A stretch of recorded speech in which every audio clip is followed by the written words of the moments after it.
What up, Bucs Squad? I'm your host, Jaron Spor. I'm going to tell you why Baker Mayfield and the Kevin Stefanski story is actually a good thing for Tampa Bay. What up, Bucs Squad? Marcus Ray, Michigan All-American. I will tell you what I think the conversation with Mike Evans and the Bucs really sounded like behind closed doors. I'm James Yarcho, and I'm going to tell you why Kayvon Thibodeaux is a good option, but not a great one. Hey, Tampa Bay, it's the Buccaneers squad. Everything Tampa Bay Buccaneers every week. Breaking down all the big hits and game-changing plays from the heart of the Sunshine State, the way only the Locked On Podcast Network can. With a touch of the Buccaneer way, the Buccaneer Squad Show starts now. What up, Bucs Squad? Real quick, today's episode is brought to you by FanDuel. Use your profit boost on an NBA future and get entered for your chance to win a trip to the NBA Finals. Play your game with FanDuel, the official sports betting partner of the NBA. Like I said, I'm Jaron Spor. I'm your host. We're going to talk about a potential Kayvon Thibodeaux trade. Then we're going to dive into Mike Evans' update. And then Baker Mayfield somewhat walked back his comments about Kevin Stefanski, but then really didn't. Then we're going to dive into Mock Draft Monday, where we look at an NFL mock draft and tell you what we think about who they have Tampa Bay selecting. But Sleeper Bucks is the one who tweeted out this mock trade, I guess, if that's what you want to call it. And it's between Tampa Bay and the New York Giants. And this would send Kayvon Thibodeaux to Tampa Bay. And so that would obviously give them a pass rusher. And we've talked about, Max Crosby. We've talked about draft picks. We've talked about different free agents. And it would send a 2026 third-round pick back to the Giants. But, Thibodeaux is a guy that is in his career has only one time played all 17 games. In that season, that was 2023, he had 11.5 sacks. So that was really good. But then these last two seasons, he played 12 games and he played 10 games and he combined for 8 sacks. And so I kind of agree with what James was saying. It's a good option. It's not a terrible option. Like, if you get a guy like that, you definitely can make that work. And he's still young. I think he's 25 or 26. Like, he's still young, but it's not the sexy option. I think there's better options out there. And a better option might even just be drafting, honestly, because then it's a guy even younger. But Thibodeaux is, again, he's a solid player, but it's not something I would get out of my seat for.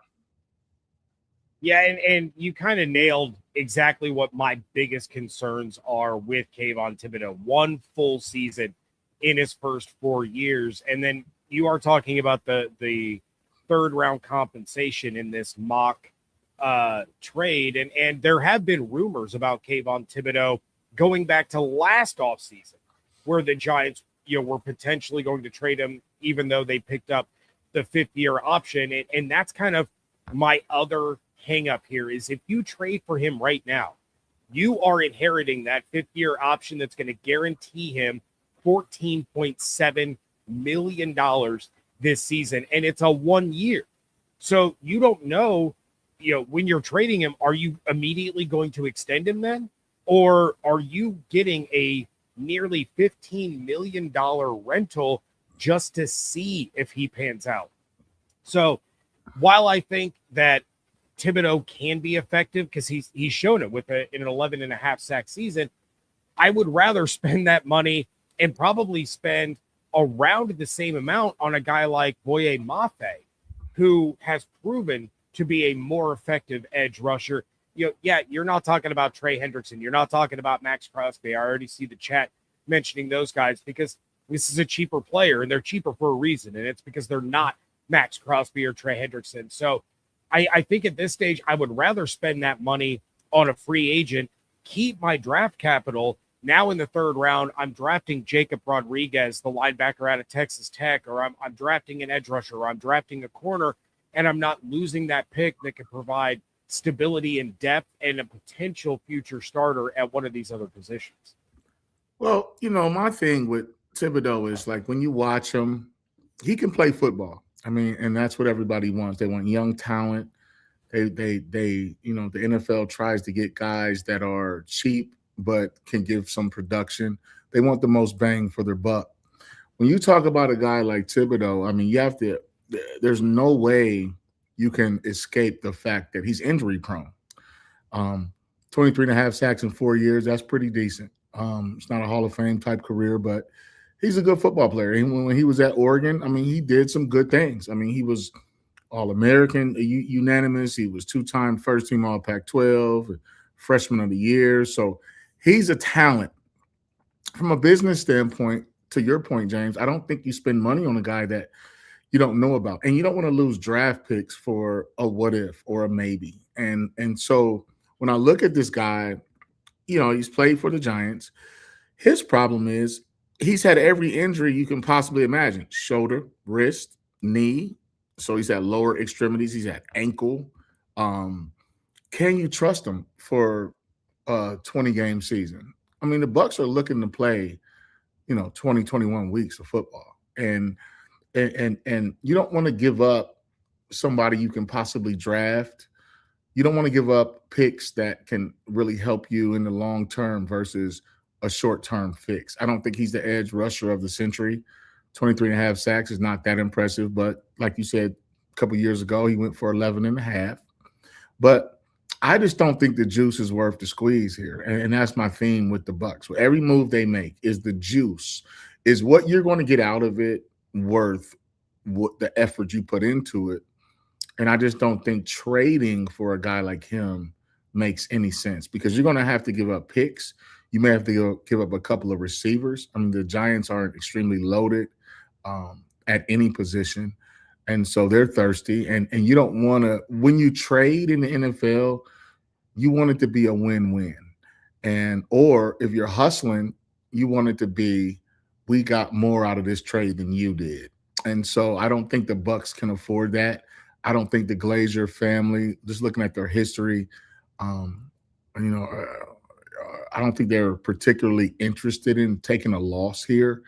I think you can draft a guy like him, but coming out as a top 5 pick is very sexy on paper.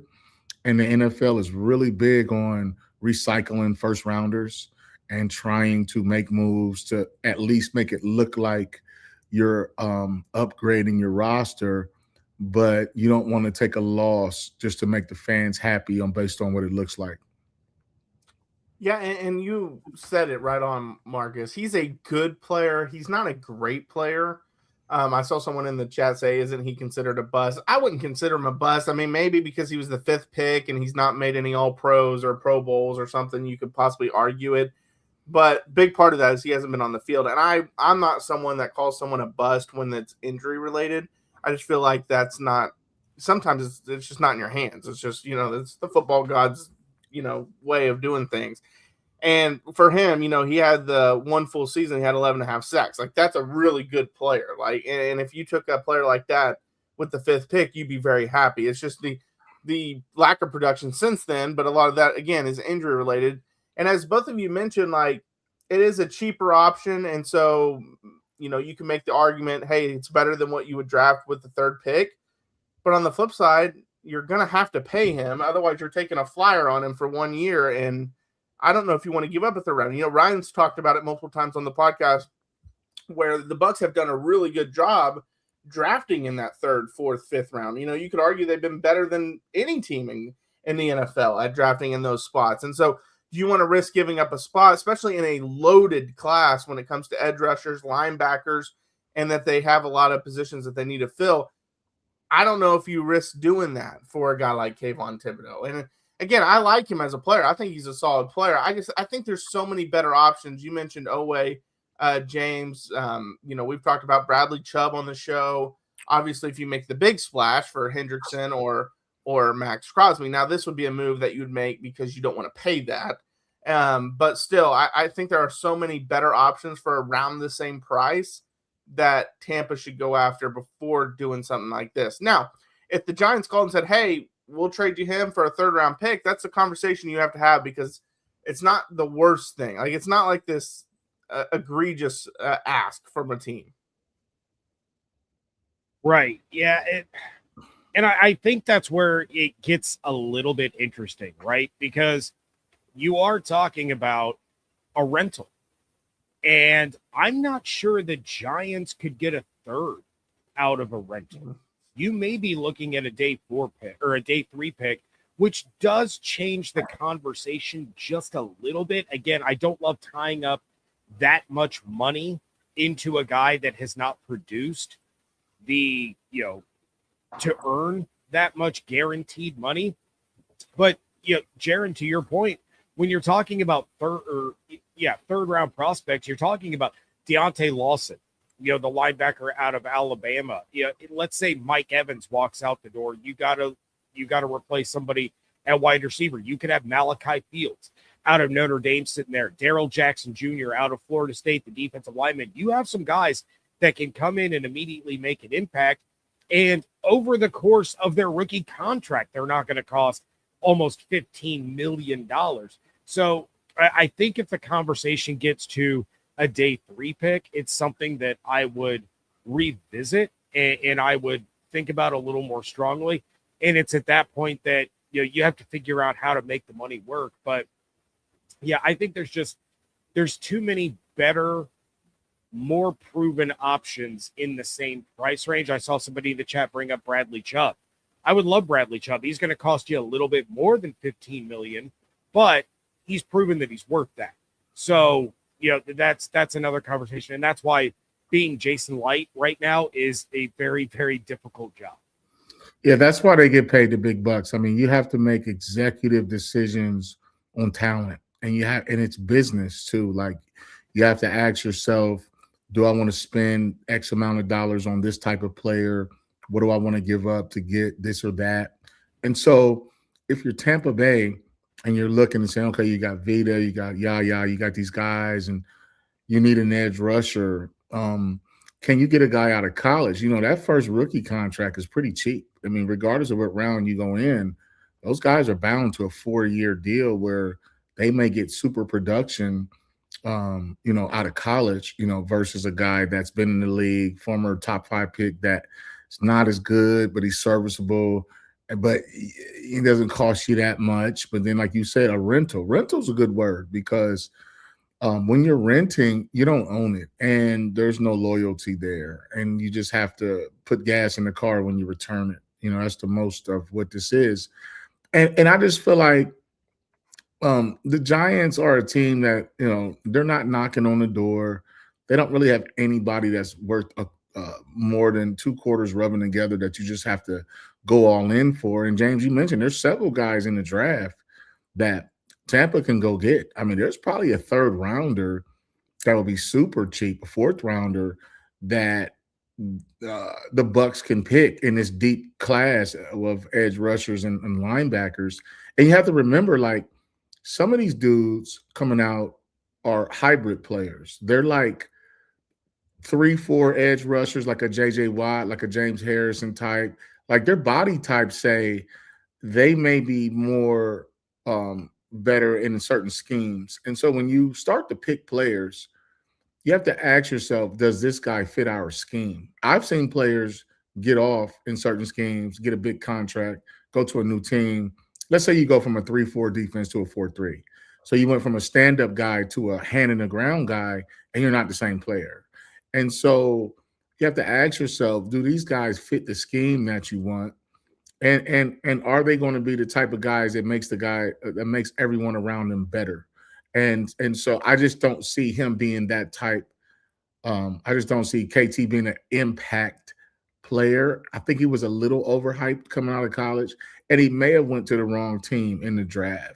So, he's a young guy, and the thing with these younger guys is they blossom later, and they thrive based on the environment that you put them in. So it's nature versus nurture.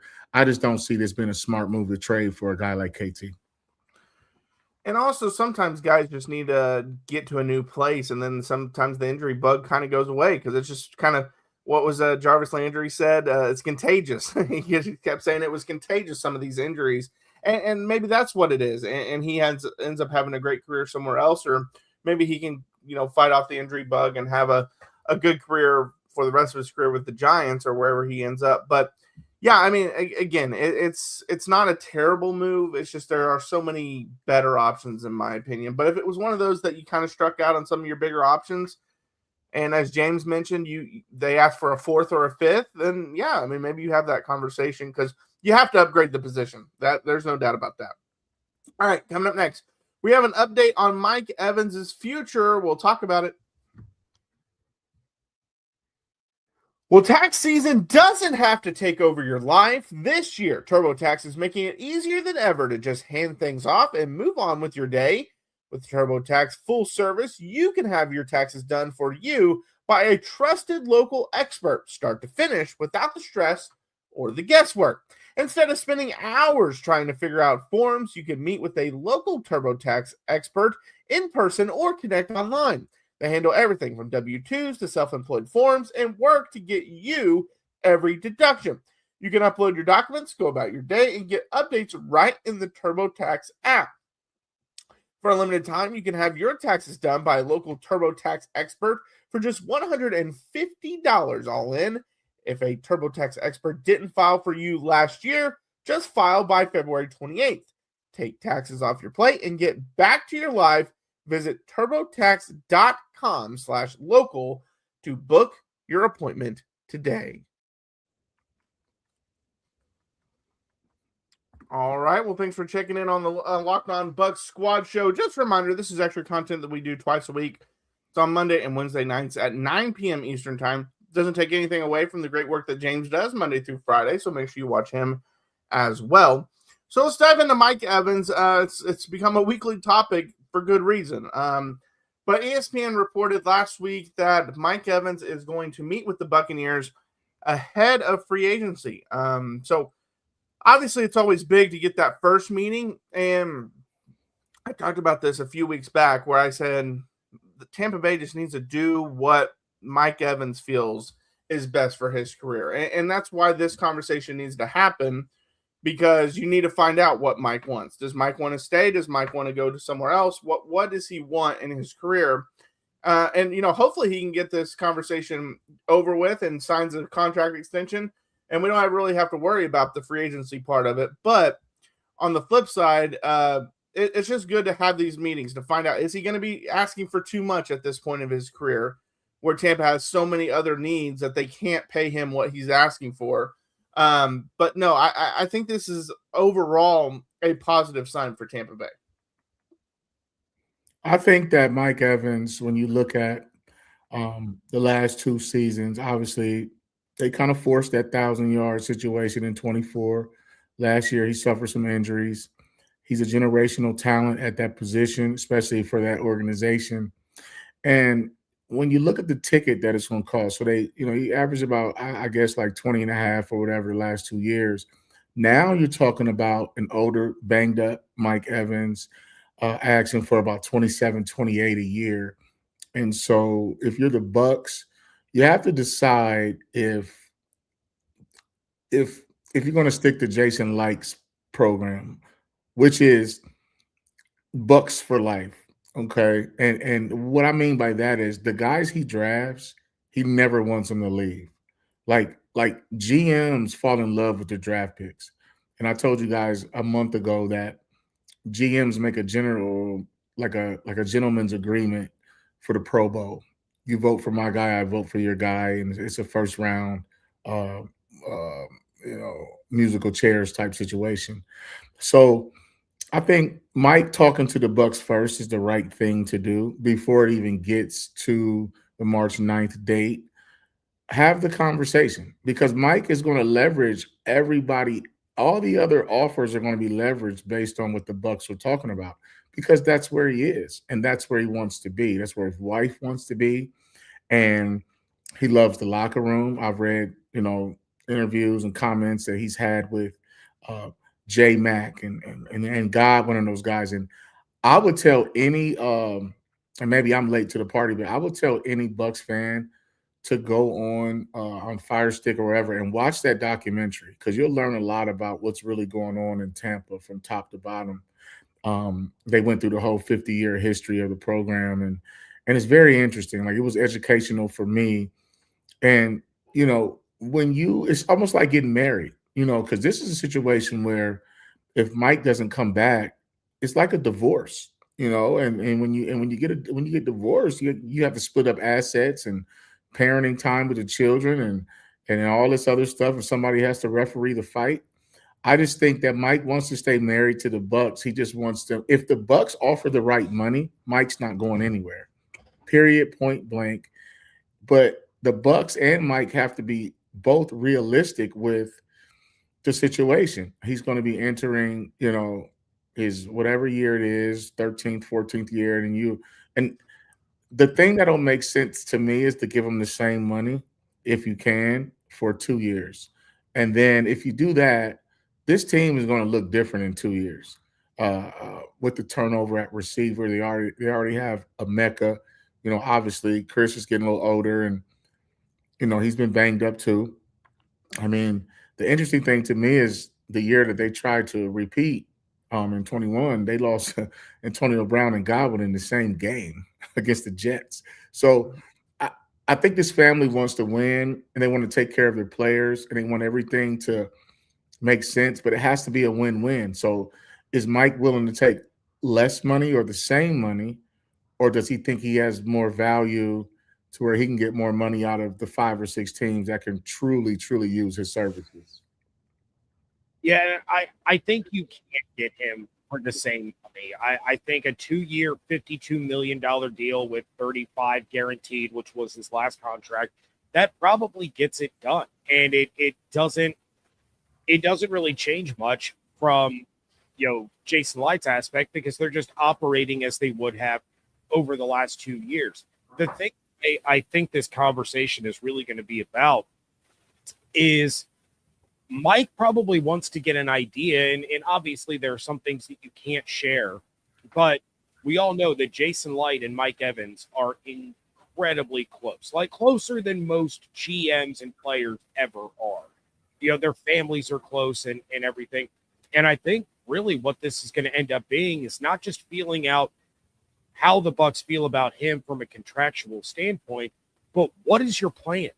Tell me what your plan is. What are we doing to help this team? And I misspoke last week when I talked about Mike Evans walking off the field, repeating the score over and over. No, he was repeating 3rd and 28. He kept saying 3rd and 28 over and over and over again because the defense gave it up.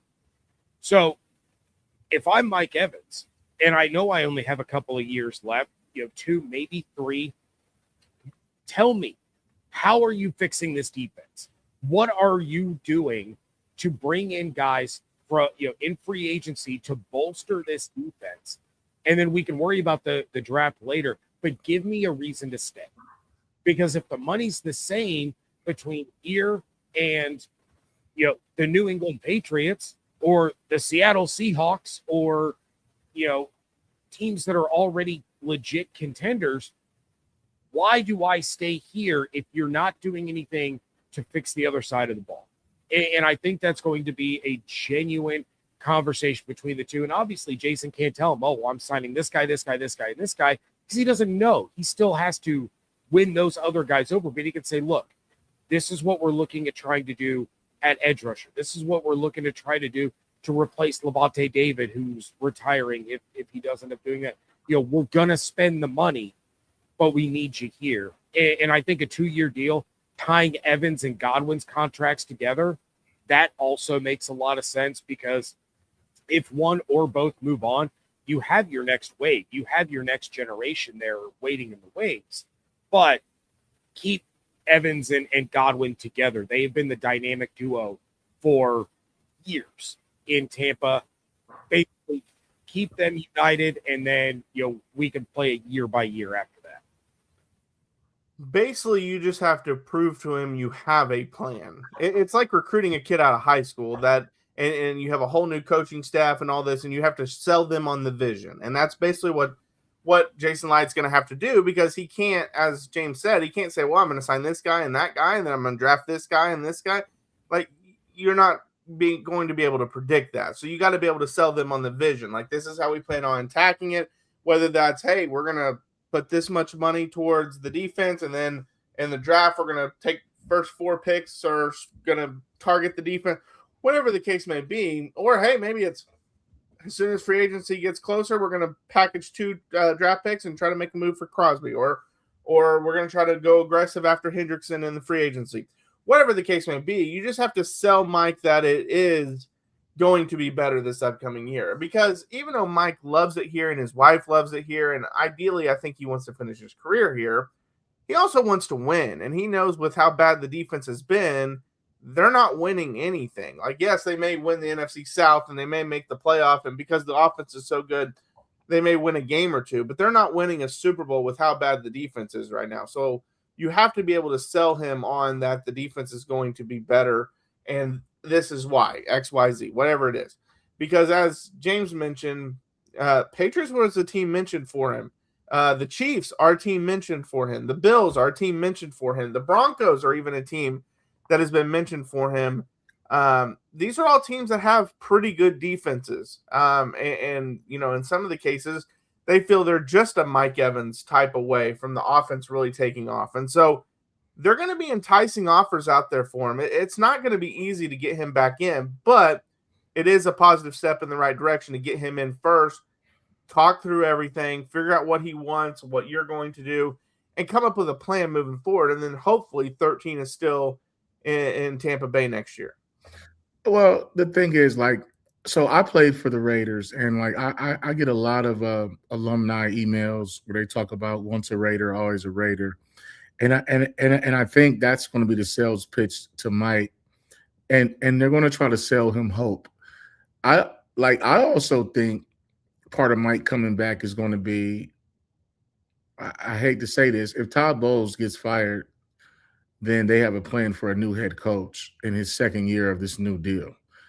Like, if you can sell them that, hey, we're going to go after this head coach or this coordinator or whatever, because when a wide receiver is going in the tunnel saying 3rd and 28, he's really attacking the defensive coordinator. And you have to understand, to all fairness, 3rd and 28, to give that up in 2 plays, it's unacceptable, especially in a divisional game and you didn't win a division. The Bucs didn't make the playoffs.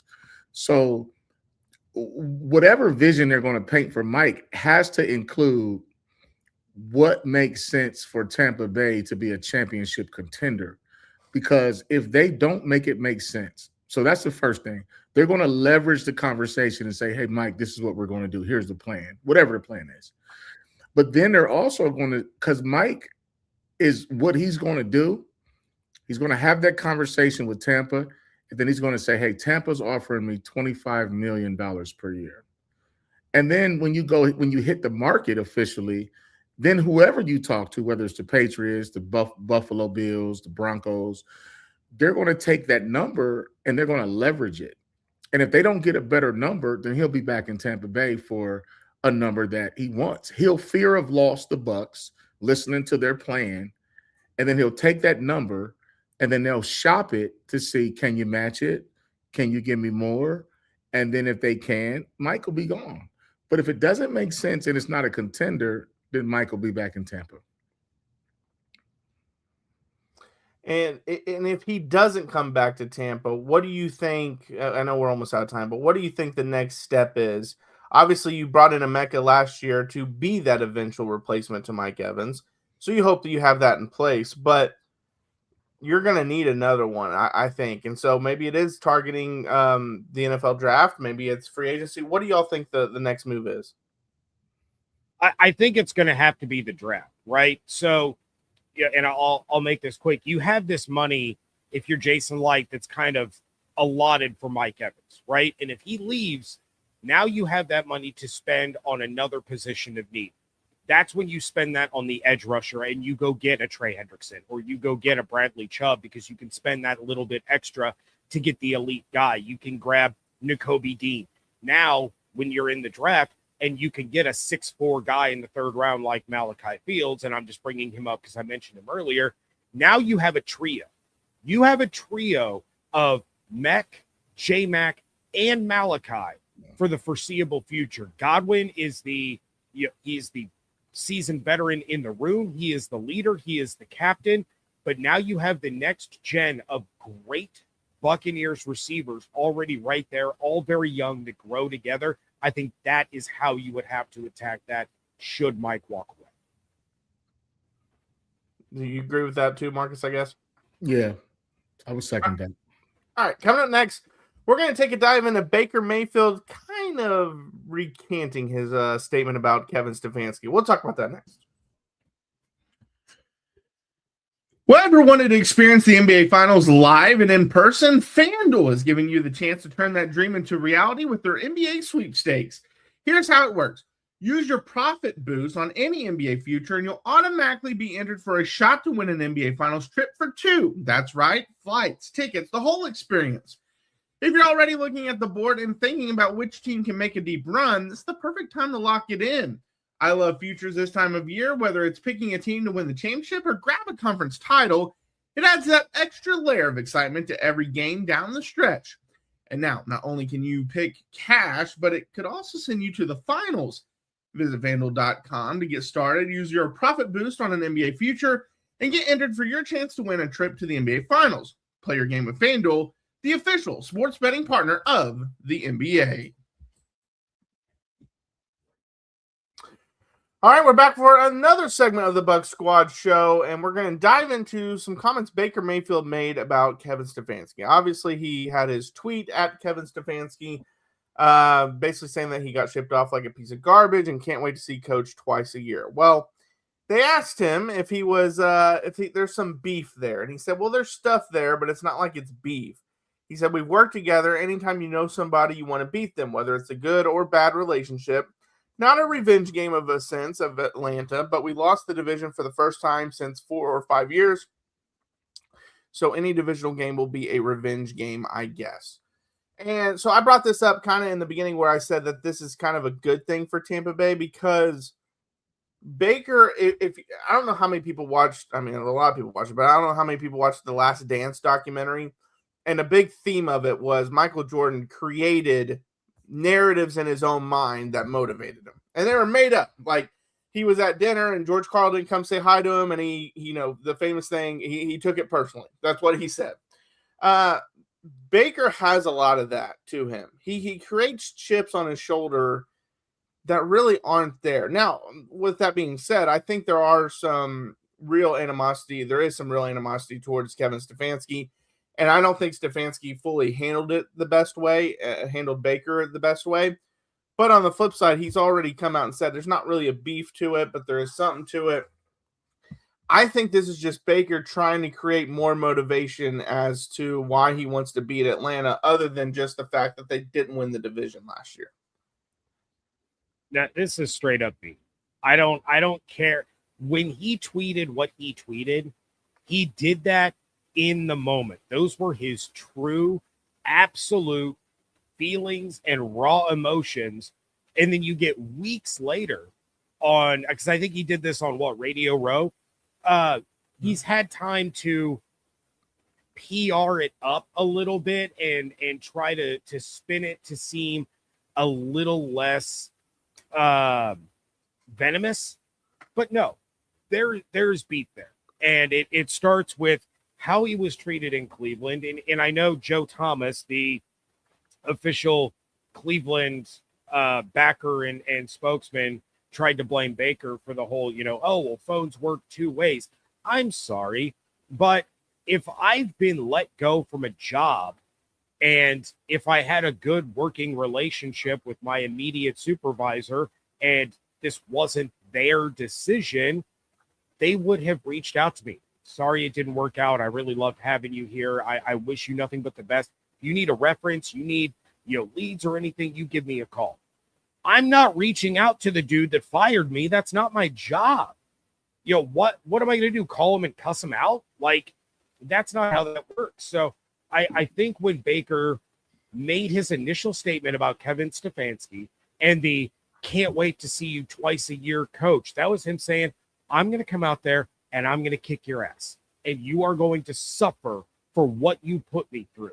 You are going to suffer for making me sit in Carolina and be practice squad defensive end. And then finally get out of there to have Sean McVay start to help me revitalize my career before landing at Tampa. But you started all this and you're going to pay for it when you see me 2 times each and every season. Well said, James. And I think it is personal. It is beef. And it's like but it's one of those things to where, like when you said PR'd up, Baker wanted to clean it up, but I think he gave his honest opinion when he read the tweet. He responded over top. He quoted.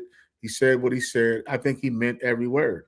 And me, I'm a big language guy. When he said threw me away like a piece of garbage, like, I mean, when you're the top pick in the NFL, and then you go to, as you guys know, the mistake by the lake, a lot of things doesn't happen up there. And so Baker Mayfield, understand this, by 2020, he was on his third head coach, which was Stefanski. And success, like, you can't call his tenure at the Browns a failure, which is what was said. When he helped Cleveland to his first playoff berth in almost 20 years, and their first playoff win in the postseason since '94. So you have to understand, once he got injured in 21 and battled through all of that stuff, and then the Browns went 8-9, he was traded. And he felt like he got shipped away like a piece of garbage. And Stefanski didn't like Baker. He didn't want him there. And Stefanski had some success in Cleveland, so you have to give him his just due. But at the same time, like, Baker Mayfield threw 27 touchdown passes as a rookie. I mean, that was one of his it's just like his fourth best year was his rookie year. He completed 64% of his passes, 27 touchdowns, had a 93, quarterback rating. And so he spent 4 years in the Browns, and it got to the point where Stefanski is the one who created this monster, meaning once, he went from the Browns to the Rams for a few games, and the Panthers, Baker Mayfield was on his way out of the NFL. You have to understand that. This situation in Tampa, because it worked, it saved him. It gave him new life. It was almost like when my best friend Woodson, when he was leaving Oakland, let's say he was there for about 8 or 9 years, came out in '98. Nobody in the NFL thought he could play anymore. He was injury prone. He had turf toe. And it was only 2 teams left. It was like Tampa said, hey, come play safety. Obviously, you don't ask quarterbacks to change positions, but basically they were throwing Charles away saying, you're not good enough anymore unless you change positions. And show me a great safety, I'll show you a bad corner. And so it's one of those things to where he got old, he was injured, but his career got revitalized in Green Bay. Charles' Hall of Fame status got stamped in Green Bay with the Super Bowl win. And then obviously he went back to Oakland, had all interceptions. And this is not about Charles, but I'm using Charles' situation to explain how Baker Mayfield has a chip on his shoulder. He's angry. He does want to kick Stefanski's ass. He wants to run it up on him. And Atlanta's a team that got in their way this year. Obviously they have their coordinator in Zach Robinson, but this is divisional football. This is football players, you don't want them to talk too much trash publicly, but you see he's a trash talker. He gets in guys' face. He says his little business, but you have to remember that this guy thought Baker was done and wasn't good enough. And I would have a chip on my shoulder. Y'all have to understand one thing. I am from Columbus, Ohio, and I played for Michigan. So what do you think that means down here? They don't like me. I don't like them. They don't even like my son, and I don't want any of my sons not going to Ohio State. But what I will say is this. I kicked your ass. When John Cooper came to my high school and said, I don't see what Michigan likes in you, but because you're a Columbus guy, they're telling me to offer you a scholarship, and I am offering you, but I got 2 guys better than you. And I don't see what Michigan even sees in you. Now, I respect his honesty, but you know what I told him? I'm going to kick your ass, John Cooper. You're going to have to deal with me for 4 years. And that's what Baker Mayfield's mentality is. He just had to dial it back a little bit because you don't want to be the guy that's talking trash and then get your butt kicked because they still have to play the game. But he has it out for Stefanski, flat out. And let's just be honest, when Baker has this mentality, that's when he's at his best.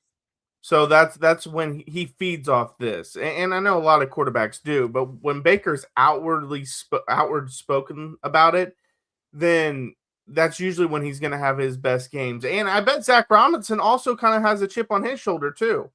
with Atlanta because of the way that the season went. And I know he had some great offenses, but the way the season went, his whole coaching staff got fired. And so now he has something to say for Atlanta as well. But Marcus, I do want to go back to you real quick because I'm glad James brought it up. When it comes to releasing a player or trading a player or whatever, is it the player that should be reaching back out like Joe Thomas said, or is it the coach that should be calling the player first? What do you think should be the process behind it?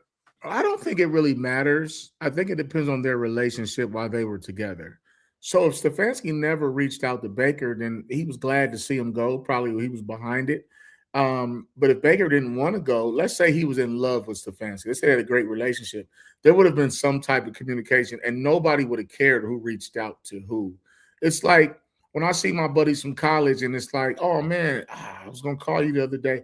Like, if there's no beef, it doesn't matter who reaches out first. We're actually both guilty. If I don't text you, James, and you don't text me, hey, if there's no beef, nobody cares. But if there's beef, then it's like, well, James didn't call me. So why haven't you talked to James? Well, I don't know. The guy didn't text me.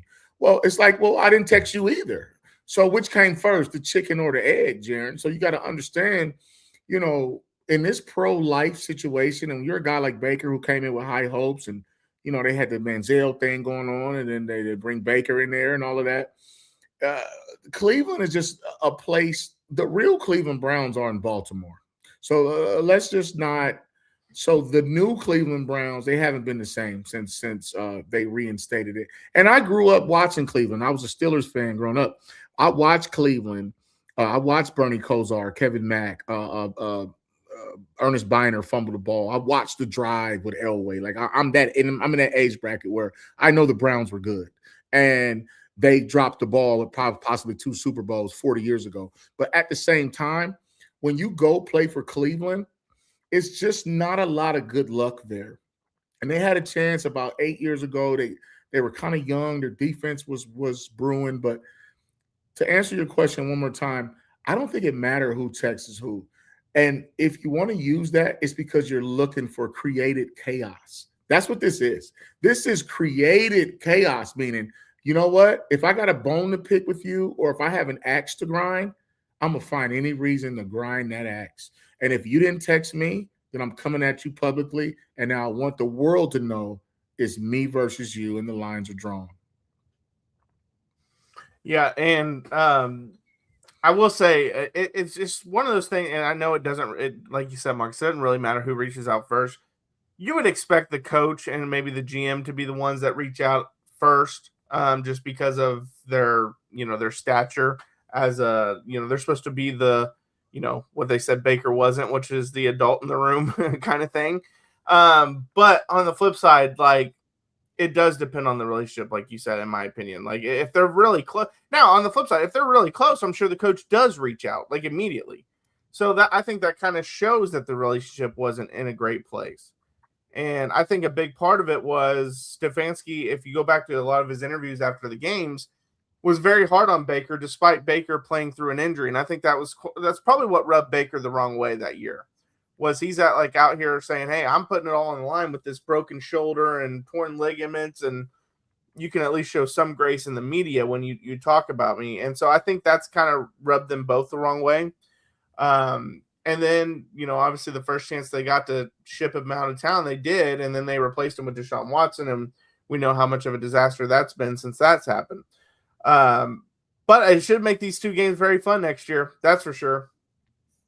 Oh, they should both be in prime time. Give me week 1, Sunday night football, Bucs, Falcons. Let's do this thing. And then, week 13 or 14, throw it on Monday night football. No more Amazon games against the Falcons. They always end in absolute sheer utter disaster. So give me a Sunday night and a Monday night, and everybody will enjoy themselves. Yeah, although maybe Zach Robinson not being there and Kirk Cousins not being there, maybe that helps out those Thursday night games. I don't know. I don't want to risk it. Let's just not even risk it, and let's just do the other prime times. Well, then the other thing is Baker's only faced Stefanski one time since he left, and I believe it was like in 22 with the Panthers, and they lost to the Browns. And that's something that Baker has a bad taste in his mouth too. The only time he went against Stefanski, he lost. Now he wants some get back. Yeah, and that was a crazy game because Baker led a great comeback, and then Cade York, I think, was the kicker, kicked like a 60-yarder as time expired, rookie kicker in his first game, 60-yarder as time expired or whatever, drills it, and I think he was cut later that season, so it kind of was just an unlucky type thing for him. But, all right, let's take a look at Mock Draft Monday. Don't go anywhere.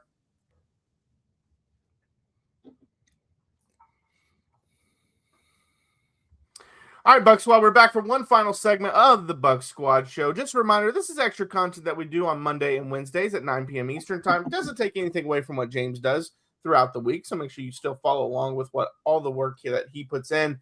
But for Mock Draft Monday, I'm looking at NFL.com's, and I believe it's Gennaro Felici is how you pronounce his last name. But anyways, he put out his mock draft, and he has the Tampa Bay Buccaneers taking Georgia linebacker C.J. Allen. He says, with Levante David pondering retirement, Todd Bowles has to be thinking about finding a new defensive nerve center. Allen's scouting report screams green dot defender, a starter for the last 2+ seasons on Georgia's loaded roster. The linebacker fully bloomed in 2025, earning first-team All-American honors from the Associated Press. Everyone raves about his football IQ and leadership skills, but some question his ability in coverage. The combine workout looms large. And I love that final statement because that was kind of my concern when I first saw this was he isn't known for his coverage ability. Now, I'm not trying to say that like a lot of linebackers are known for it, but that's one thing Levante was known for at least. And so it was always great having him out there because he was such a good cover linebacker. And obviously he's lost some steps. But C.J. Allen is obviously an upgrade from what they had and what they have had out there. And it's not the worst first-round pick I've seen. It's just it's kind of weird when you look at the mock drafts because so many people differ on their opinion. I've seen C.J. Allen fall way late in the first round. I've seen some where he's second round. And then, of course, in this one, he's all the way up at 15. And for those wondering, Sonny Styles, who we've talked about a lot, they have him going early in the draft, like number 8 or something like that. So, yeah, he goes to the Saints. So sorry, yeah. Bucs fans, you don't get him and you face him twice a year. Yeah, and honestly, I think after his combine, depending on what he does, and then pro day, depending on what he does, I think he'll probably skyrocket up boards as well. But C.J. Allen, I don't hate the pick. I just think you might have a better opportunity to get a pass rusher first round, and this linebacker class is so loaded that you could get a linebacker second or third round. Given how this board fell, I don't hate the pick. I don't. I just talked about C.J. Allen on an episode last week. My concern is exactly what he points out. It's the coverage. The Bucs already have a linebacker that can't cover to save their life. Why would you bring in another one, especially when Todd Bowles' scheme involves so much coverage by the linebacker positions? You're looking to upgrade that, not get worse with the absence of Levante David in this scenario, and then the addition of C.J. Allen to pair with Servassier Dennis. So that's my big concern right off the jump. And then my other concern is you go through and you watch some of his games, and I was fortunate enough to watch a lot of Georgia games. He started off super hot, and then as the season went on, he became less and less effective. Now, that's how I'm going to nitpick because he's an incredible talent. I would say that given how this board fell, you had Keldrick Falk go 2 or 3 picks later, a little bit of a project, but there's an edge rusher. I'll tell you a couple of names that really jumped out to me that I would have said, you know what, I probably would have taken them at 15 instead. Akeem Messidor, the edge rusher out of Miami, I think that would have been a better pick. TJ Parker, the edge rusher out of Clemson, and then Caden McDonald, the defensive lineman out of Ohio State. I've grown to really, really like this kid, and I think that he would be a huge upgrade over Logan Hall alongside Vita Vea and then hopefully a healthy Kalijah Cansey. So those are some of the guys that I feel are a little more plug-and-play pro-ready compared to what C.J. Allen. I mean, if you're taking Allen at 15, you're going to start him, but these other guys are a little more well-rounded than what he is as a linebacker with all the responsibilities he would have in this scheme. Well, for me, as you know, I don't like the pick, or I don't love it, but I don't hate it, but I can do without it. I think CJ Allen is a system guy. He has adequate size and things like that. The one I'm a little biased. My best friend Larry Foote probably would coach him inside. So he could be a pretty good player. I just think that he's a guy that played. He was surrounded by a lot of talent. He was able to play early as a freshman and start about 5 games after an injury to someone. But he's tough. He plays under control. He has high football IQ. He's a rah-rah guy. He's a leader.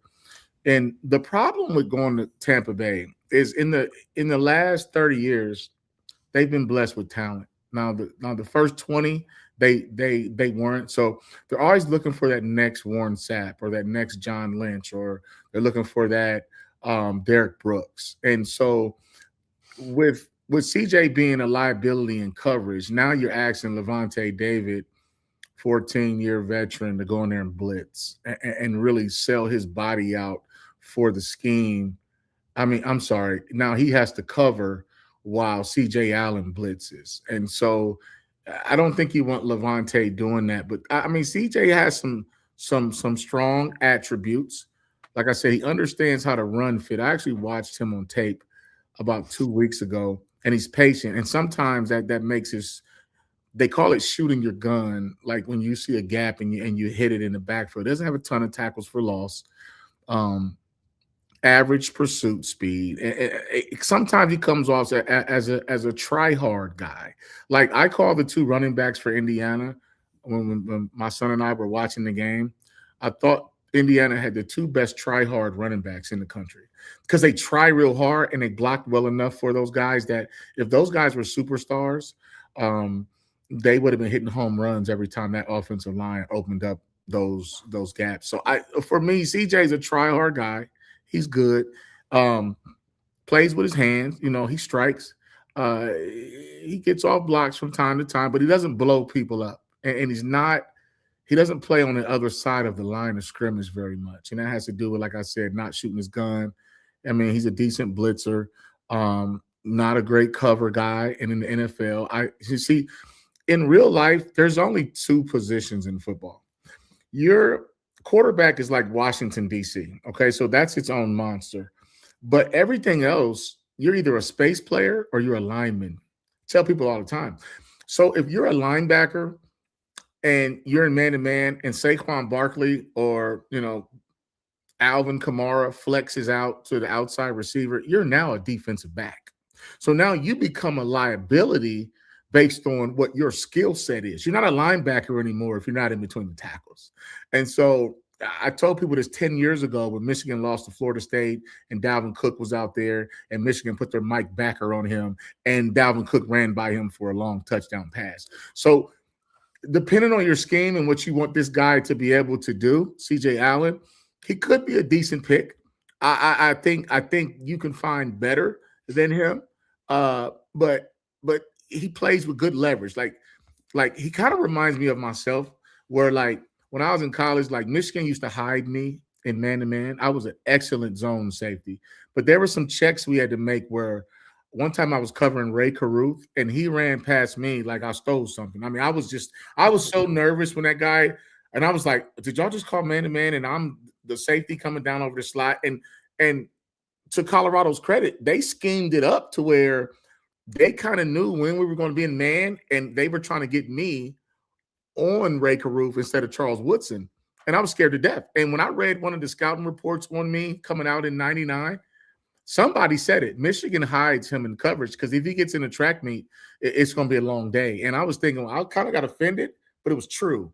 And I feel the same way about CJ. I just think he was a good system linebacker, smart, tough, but he's not a world beater.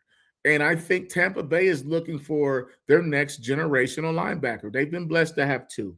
I actually even used to like Devin White. I thought Devin White, number 45, he was smart, kind of lazy, but talented, but never tapped into who he really could have been. Had an interception in the Super Bowl. I mean, I thought Devin White was giving Levante a run for his money for a second.